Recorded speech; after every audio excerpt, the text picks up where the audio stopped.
Hello my YouTube family, welcome back to our channel Sandeep God Space. This is all our space.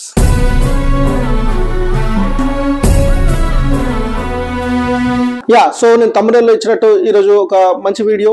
Ireland లో CSEP visa అని ఒక visa ఉంది. So which doesn't require any sponsorship అవసరం లేకుండా ఈ visa. So basic గా ఈ video ఎందుకు చేయాలనుకుంటున్నా అంటే, సో యూకేకి రావాలని చాలా మంది స్పాన్సర్షిప్ జాబ్ కోసం ఇండియా నుంచి వెతుకుతున్న వాళ్ళు ఆర్ అవుట్ సైడ్ కంట్రీ నుంచి వెతుకుతున్న వాళ్ళకి అంత సక్సెస్ఫుల్ గా కాల్స్ లేదు, స్పాన్సర్షిప్ రావడం లేదనమాట. అందుకని ఈవెన్ ఇక్కడ ఉన్న వాళ్ళకి కూడా, ఈవెన్ నేను ట్రై చేసినా కూడా స్పాన్సర్షిప్ అంటే ఈ ఇన్ఫ్లేషన్ తో అండ్ కొంచెం రెసిషన్, సో ఉన్న జాబ్స్ అయితే ఎవరికి పోలేదు కానీ కాల్స్ తగ్గినాయి, ఆ ఎఫెక్ట్ ఉంది. సో ఇట్లాంటి కేసెస్ లో ఇండియాలో ఉండి వేరే కంట్రీకి షిఫ్ట్ అవుదాం జాబ్ పైన అంటే యూకేకి అయితే కంపల్సరీ స్పాన్సర్షిప్ కావాలి. సో నేను ఇట్లా కొన్ని ఆప్షన్స్ వెతికిన. సో అట్లా వెతికినప్పుడు ఐర్లాండ్ లో CSEP వీసా అని ఒకటి ఉంది. సో అంటే ఏంటంటే, సో అక్కడ ఆ వీసాకి స్పాన్సర్షిప్ అవసరం లేదు. ఎందుకు అవసరం లేదు అనే డీటెయిల్స్ అన్ని మనం చూద్దాం.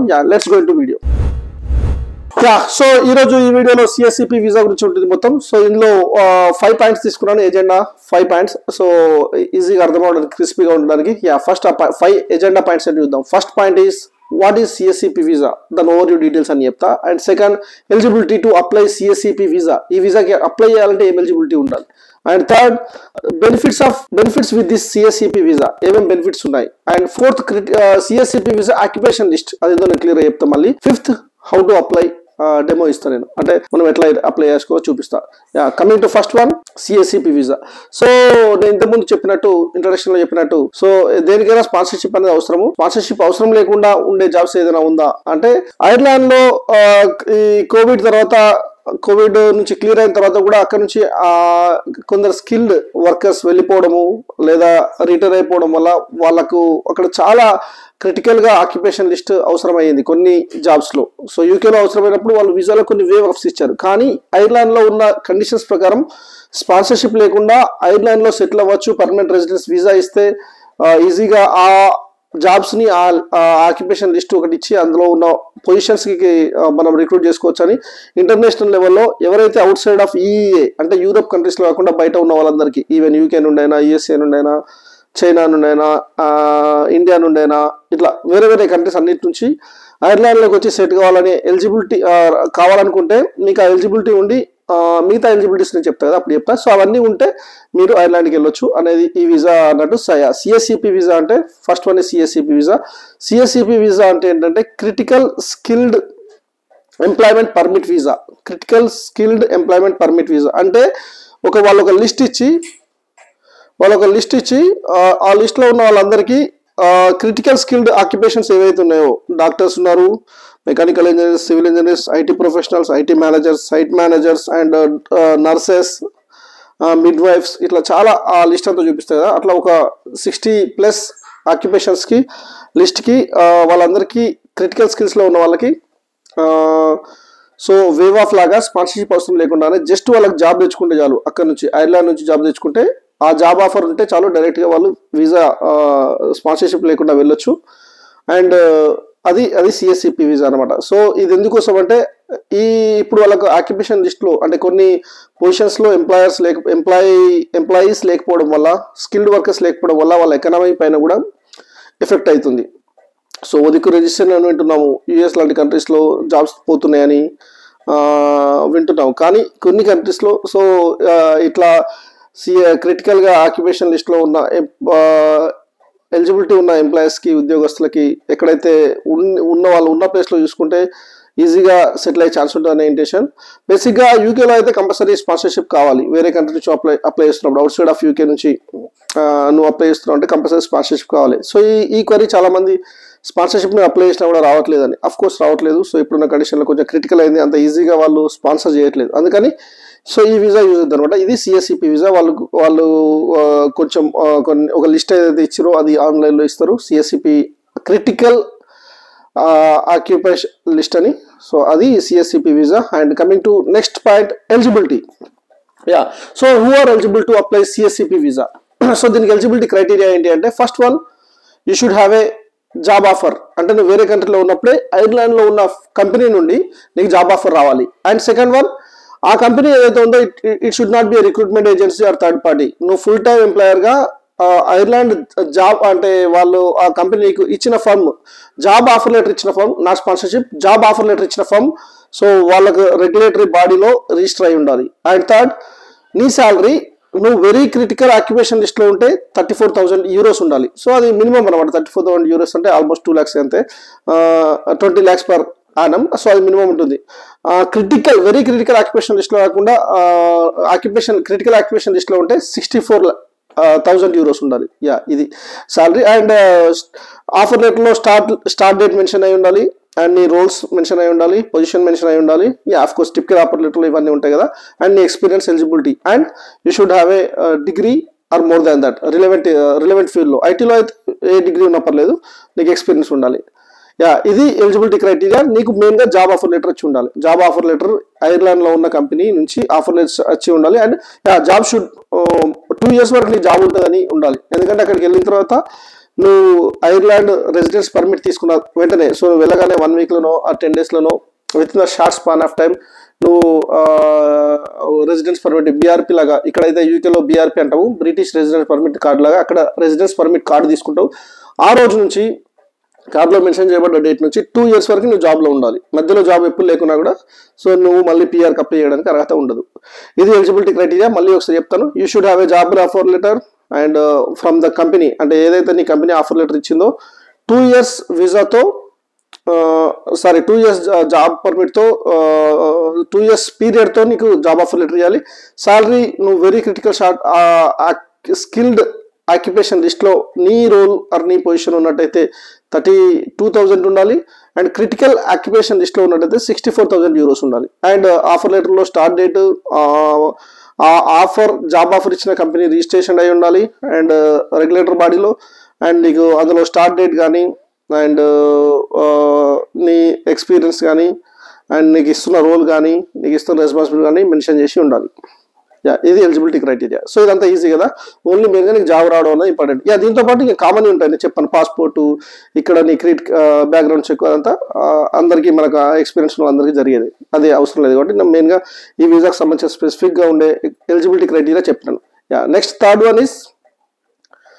వన్ మనం benefits with the CSCP visa. So benefits ఏంటి అంటే, మెయిన్ ఫస్ట్ బెనిఫిట్, నువ్వు యూకేకి ఫ్లై కావడానికి, ఐర్లాండ్కి ఫ్లై కావడానికి, ఇండియా నుంచి కానీ మీ కంట్రీస్ నుంచి ఐర్లాండ్కి ఫ్లై కావడానికి ఏ స్పాన్సర్షిప్ అవసరం లేదు. జాబ్ ఆఫర్ లెటర్ ఉంటే చాలు. అంటే నువ్వు అక్కడ నుంచి ఇంటర్వ్యూ క్లియర్ చేసి జాబ్ తెచ్చుకుంటే చాలు. సో ఫస్ట్ మనం మెయిన్ ఏంటంటే నీకు ఆఫ్ కోర్స్ అది రావాలి అంటే నీకు నీ పొజిషన్ అందులో ఉండాలి. ఎందులో? సిఎస్సిపి ఆక్యుపేషన్ లిస్ట్లో ఉండాలి. Critical skilled employment permit occupation list అని ఉంది, ఆ లిస్ట్లో ఉండాలి. యా, బెనిఫిట్స్ ఏంటి అంటే నో స్పాన్సర్షిప్ రిక్వైర్డ్. అండ్ 2 yearsలోనే నువ్వు ఆ జాబ్లో 2 years ఉంటే నీకు పిఆర్ వచ్చేస్తుంది, పర్మనెంట్ రెసిడెన్సీ ఐర్లాండ్లో వస్తుంది. సో మెయిన్గా నీకు వీసా ఫ్రీడమ్ అనేది చాలా ఇంపార్టెంట్ ఎక్కడికి వెళ్ళినా కూడా. సో యూఎస్ఏ అయినా యూకే అయినా వేరే ఏ కంట్రీకి వెళ్ళినా కూడా నీకు పర్మిషన్ ఉండాలి నువ్వు వర్క్ చేయాలంటే. సో చాలా రిస్ట్రిక్షన్స్ ఉంటాయి. నువ్వు ఒక కంపెనీలో మెయిన్ అప్లికెంట్ ఉండి మళ్ళీ ఇంకో దగ్గర చేస్తా అంటే కుదరదు, మళ్ళీ నీకు వీలు స్పాన్సర్ చేయాలి, ఇవన్నీ ఉంటాయి. కానీ అక్కడ నువ్వు 2 years ఒక జాబ్లో ఉంటే చాలు, నీకు పిఆర్ వస్తుంది. So you're free but to get a job. PR వచ్చింది అంటే నీకు డైరెక్ట్ ఐఎల్ఆర్ వచ్చినట్టే, ఇండెఫినెట్ లీవ్ టు రెసిడెన్సీ లాగా. సో నువ్వు అక్కడ ఐర్లాండ్లో అయిపోతావు. ఐర్లాండ్ అంటే దాని క్యాపిటల్ సిటీ డబ్లిన్, అది ఇంగ్లీష్ స్పీకింగ్ కంట్రీ. నీకు వేరే ఏం లాంగ్వేజ్ నేర్చుకోవాల్సిన అవసరం లేదు. యూకే లాగానే అది, బట్ అది యూరోప్ కంట్రీ అనమాట, European country. Yeah, and benefits ఏంటి అంటే నువ్వు మూవ్ అవుతున్నప్పుడే నువ్వు ఫ్యామిలీని తీసుకెళ్ళొచ్చు. సో నీకు స్పెషల్గా మళ్ళీ వాళ్ళకి స్పాన్సర్ చేయడం అట్లా ఏమి ఉండదు. ఎట్లయితే నీకు స్పాన్సర్షిప్ అవసరం లేదో డెఫినెట్గా నీ ఫ్యామిలీని కూడా జస్ట్ వాళ్ళకి ఒక 200 euros 300 euros ఒక్కొక్క పర్సన్కి మాత్రమే ఉంటుంది. అక్కడ హెల్త్ సర్చార్జ్ కోసం అంతే అమౌంట్, వేరే ఎక్స్ట్రా పే చేయాల్సిన అవసరం లేదు. ఇవి మెయిన్ బెనిఫిట్స్ వచ్చేసి 3 అని చెప్పొచ్చు. First one is no sponsorship is required, only required job offer letter, valid job offer letter. And second one is 2 years నువ్వు ఆ జాబ్లో ఉంటే నీకు పర్మనెంట్ రెసిడెన్సీ వస్తుంది. Third one is you can go along with your family, నీ wife కానీ depends కానీ, family means wife కానీ డిపెండెంట్స్ అంటే కిడ్స్. సో అది ఈజీగా ఉందన్నమాట. ఈవెన్ యూకేలో ఉన్న వాళ్ళు కూడా ఎవరికైనా స్పాన్సర్షిప్ నాకు వస్తలేదు, స్పాన్సర్షిప్ రాకుండా ఎట్లా, అఫ్ కోర్స్ ఇక్కడ పిహెచ్డబ్ల్యూలో ఉన్నాము మనం, 2 years అయిపోతుంది, నువ్వు ఒక జాబ్లో ఉన్నావు అనుకుందాం, జాబ్ ఆర్ పార్ట్ టైం. ఈ 2 years అయిపోతే నాకు స్పాన్సర్షిప్ లేకుంటే వెళ్ళిపోవడమే ఉంటుంది ఇండియాకి, నీ హోమ్ కంట్రీకి. అందుకని ఎట్లా అనుకున్నప్పుడు ఏ కంట్రీలో ఉన్న వాళ్ళైనా మీకు మీరు చేస్తున్న జాబ్లో ఇంటర్వ్యూ క్లియర్ చేసే ఆ స్కిల్ ఉంటే మీకున్న పొజిషన్, మీకున్న ఎక్స్పీరియన్స్ ఆర్ మీరు చేస్తున్న జాబు అక్కడ critical skilled employment permit occupation అంటే సిఎస్సిపి ఇచ్చిన ఆక్యుపేషన్ లిస్ట్లో ఉంటే చూసుకోండి, అందరూ ట్రై చేయండి, అది బెటర్ కదా. సో నేనైనా కూడా అంతే, నేను డిపెండెంట్గా ఉన్నా. సో నేను ట్రై చేస్తున్నా స్పాన్సర్ వీసా కోసం, నేను పనిచేస్తున్న కంపెనీలో కానీ బయట కానీ. So what are the options అని వెతికినప్పుడు ఇది నేను అందరికీ చెప్తే యూజ్ అవుతుందని చెప్తున్నాను అనమాట. ఇట్లా ట్రై చేసి నాకు సపోజ్కి వచ్చింది అనుకున్నప్పుడు I can go to Ireland, Dublin. మనం ఇప్పుడు ఎక్కడున్నాం, బెనిఫిట్స్. సో ఇవి మెయిన్ బెనిఫిట్స్. నెక్స్ట్ బెనిఫిట్స్ తర్వాత what are the list. So what are the categories in occupation list. అందులో ఆక్యుపేషన్ లిస్ట్లో ఏమేమి ఉన్నాయి, సిఎస్సిపి ఇచ్చిన ఆక్యుపేషన్ లిస్ట్లో చూద్దాం మనం. ఇక్కడ చూస్తే CSCP occupation list, critical skills occupations list. ఇందులో మన జాబు ఏదైతే ఉందో ఇందులో ఉండాలి, అప్పుడే మనం అప్లై చేసుకుంటాం. అంటే ఇందులో ఉంటేనే మనకు కాల్స్ వచ్చి స్కెడ్యూల్ అవ్వడము, రిక్రూట్మెంట్ ప్రాసెస్ అంతా అవుతుంది అనమాట. సో ఇది 22 జూన్ 14 నుంచి మనకు స్టార్ట్ అయింది, ఎఫెక్టివ్ అయిందనమాట. సో మెయిన్గా చూద్దాం దీనిలో ఏమేమి ఉన్నాయో. Productive managers and directors, site manager, ICT professionals, information technology and telecommunication directors, health and social services managers and directors, senior health services and public health managers and directors, ఇట్లా చాలా ఉన్నాయి కదా. Natural social science professionals, chemical scientists, medical laboratory scientist, physical scientist, engineering professionals వచ్చేసి civil engineers, structure engineers, site engineers. So మీకు ఇండియాలో civil ఇంజనీర్గా private కంపెనీలో experience ఉంటాయి. నెక్స్ట్ 2122 వచ్చేసి mechanical engineers, electrical engineers, electronics engineers specialising in వాళ్ళు ఇచ్చారు chip design అట్లా. సో డిజైనర్స్కి ఉంది. Next production and process engineers and information technology and telecommunication professionals 213 code, అందులో 2133 ఐటీ స్పెషలిస్ట్ మేనేజర్స్. ఇట్లా ఒక్కొక్క ప్రొఫెషన్కి ఒక్కొక్క కోడ్ ఉంటుంది అనమాట. 2134 వచ్చేసి IT project and programme managers. And next business analyst, architects, system designers. 2136 వచ్చి ప్రోగ్రామర్స్, సాఫ్ట్వేర్ డెవలప్మెంట్ ప్రొఫెషనల్స్ అంటే developers, C, Java, .NET, Oracle and Salesforce, Azure, ఇట్లా డెవలపర్స్ అందరికీ. పైన IT business analyst, web design and development professionals, all other ICT professionals not elsewhere classified. ICT వాళ్ళందరికీ ఉంది. Health care ప్రొఫెషనల్స్కి వచ్చేసి medical practitioners, psychologist, industrial pharmacists. So వీళ్ళంతా health care.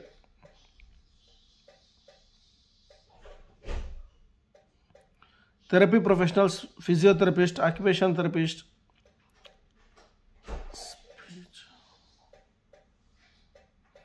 Nursing వాళ్ళకు వచ్చేసి registered nurses and registered midwives. So nursing course complete చేసి మీకు అక్కడ ఎక్స్పీరియన్స్ ఉంటే ఇండియా నుంచే డైరెక్ట్ ట్రై చేయవచ్చు. దీనికి ఏం పైరవి అవసరం లేదు, ఎవరికి మనం ఏదో స్పాన్సర్కి మనీ పే చేయాల్సిన అవసరం లేదు, ఎందుకంటే ఇక్కడ స్పాన్సర్షిప్ అవసరం లేదు. నీకు కావాల్సిందల్లా జాబ్. సో జాబ్ నాకు వస్తా అనుకోవద్దు, కంపల్సరీ అక్కడ క్రిటికల్ రిక్వైర్మెంట్ ఉంది అంటేనే they are waiting for the people actually. So మనకి ఇక్కడ వేరే కంట్రీస్లో మనం అనుకున్న కంట్రీస్లో స్పాన్సర్షిప్ వస్తలేదు అనుకున్నప్పుడు ఎక్కడైతే మన అవసరం ఉందో అక్కడికి వెళ్తే ఈజీగా కాల్స్ వస్తాయి. చాలామంది లింక్డ్ఇన్లో నేను ట్రై చేస్తున్నా, యూకే నుంచి వస్తలే అంటే ఇక్కడున్న మాకే యూకే కాల్స్ తగ్గినాయి. సో లాస్ట్ ఇయర్లో చాలా ఉండే, ఇప్పుడు చాలా తగ్గినాయి అనమాట. అందుకని అక్కడ ఉండి ఇక్కడ నుంచి స్పాన్సర్షిప్తో జాబ్ రావడం అంటే ఇంపాసిబుల్ కాదు, కానీ 99% క్రిటికల్ అని చెప్పొచ్చు. సో అక్కడ అది క్రిటికల్ ఉంది, కానీ ఇక్కడ వీళ్ళకి క్రిటికల్ ఆక్యుపేషన్ లిస్ట్ ఇచ్చారు, అంటే మనుషులు దొరకడం క్రిటికల్ ఉంది. అందుకని మన అవసరం ఎక్కడ ఉందో అక్కడ ట్రై చేస్తే బెటర్ కదా. So next architects, town planners and civil surveyors, civil architects. Social worker, welfare professionals, social worker అంటే మనం లాస్ట్ టైం డిస్కస్ చేసినాం కదా ఒక వీడియోలో. హెల్త్ అసోసియేట్ ప్రొఫెషనల్స్ అంటే పారామెడిక్స్. సో దాదాపు అన్నీ ఉన్నాయి. Sales side, sports and fitness occupations. So 354 categories ఉన్నాయి అన్నమాట. సో మనం ఫస్ట్ ఇందులో ఆక్యుపేషన్ లిస్ట్ చూసుకొని ఆల్మోస్ట్ అందరికీ కవర్ అవుతుంది నాకు తెలిసి. ఐటీలో ఉన్న వాళ్ళ డెవలపర్స్ నుంచి, బిజినెస్ అనలిస్ట్ నుంచి, ప్రోగ్రామ్ మేనేజర్స్ వరకు అందరికీ కవర్ అవుతుంది. కాబట్టి అందరూ సో ఇట్లా చూసుకోవచ్చు. ఇందులో ఆక్యుపేషన్ లిస్ట్లో ఉంటే కంపల్సరీ అప్లై చేసుకోవచ్చు. ఇప్పుడు మనం హౌ టు అప్లై అని చూస్తున్నాం. ఈ సైట్ నేను ఏ సైట్ అయితే ఓపెన్ చేసి ఏ సైట్ నుంచి అయితే మనం అప్లోడ్ చేయాల్సి ఉంటుందో అది మీకు డిస్క్రిప్షన్లో ఇస్తాను.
entertainment vlogs, travel vlogs అన్ని వస్తాయి. Please keep watching our channel.